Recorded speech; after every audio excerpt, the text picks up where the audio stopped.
আসসালামু আলাইকুম। সবাই কেমন আছেন? আশা করি ভালো আছেন। এই দেখেন আমার কবুতর ৩ জোড়া কিনছি নতুন পালি। এখন নতুন এক জোড়া বাচ্চা দিছে, আরেক জোড়া ডিম পারছে।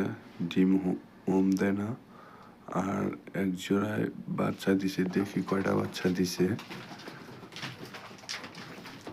বাচ্চা ফুটাইছে কয়টা দেখি। এই যে এক জোড়ায় ডিম দিছে, ওই যে। আর এই দেখেন এক জোড়া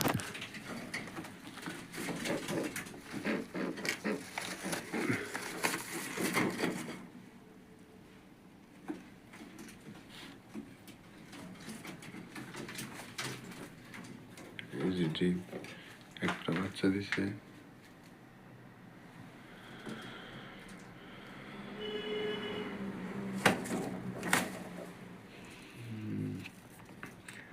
দেখছেন, আশা করি সবাই ভালো থাকবেন। সবাই শেয়ার, লাইক, সাবস্ক্রাইব করে দেবেন।